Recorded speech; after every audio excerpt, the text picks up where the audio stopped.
Please warri kan keenya dhiifama naa godhaa.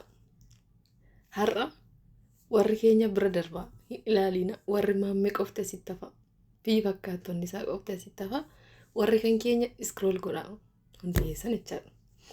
Komentii kana ilaala. Intala laguun irraa hin dhaabbanne kanaa isintu seexana minaamin jedhee komentii barreesse.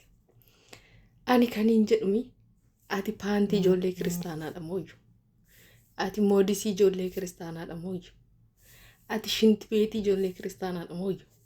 Akka nuyi hin dhiqanne, akka laguun nurraa hin dhaabbanne, akka nuyi qulqulluu hin taane kan argite ati shinti beetii keenya moo si keessatti fayyadamaa jirra moo ati paantii keenya moo si keewwachaa irra moo ati moodisii keenya moo si qayyarachaa irra moo akka nuyi hin dhiqanne, akka laguun nurraa hin dhaabbanne, akka nuyi qulqulluu hin taane maalitti nu agarte? Maalitti nu beektaa? Maal keenya dhaati? Maal godhate anaaf maal taataati qoy? Paantiidha moo moodisiidha moo shinti beetiidha moo bishaanidha moo saamunaadha moo maal naa taata tanaaf?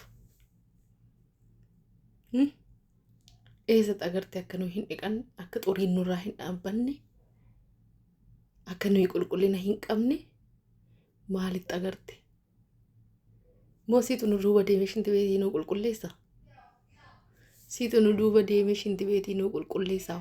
Siif fakkaattota kee waraabe viidiyoo kana. Wasqa warra jettu si jala yaate, warra nu jala yaate xurii wasqa minaamin warra jettu warra akka kee fakkaattota kee waraabe viidiyoo kana si qofaan miti nu raddeen. Shinti beetii keenyaasin kan nu arrabsitan, kan xurii nuun jettan, kan hudduu hin dhiqanne nuun jettan, sintu shinti beetii keenyaa hoo sin keessatti fayyadamaa jirra moo sintu paantii keenya moo sintu moodisii keenya? Yoo akkas ta'e dhugaa qabdu nu argitu, yoo shinti beetii keenya taatan nu argitu. Kana alatti nu keessa jirtu moo akka nuyi hin dhiqanne, akka nuyi xuriin nurraa hin dhaabbanne, akka nuyi qulqulluu hin taane maatti agartan? Uffata jalaa keenya dhaasin xirooftuutiin gadiis kan siniin caale hin jiru, kan bukkee darbuuf illee namatti hin tolle. Takka yoo likkii sinitti himan malee likkii keessan hin beektan sin. Akkuma nama arganitti nama beeku. Of nama seetuu isin, of nama seetuu of nama seetuu sin amma. Nuti sin mitii bakka isa ofii qabdan nuuf hin kudhaaminaa, nuti sin ta'uu hin dandeenyu, sin mitii, sin isin taanuu.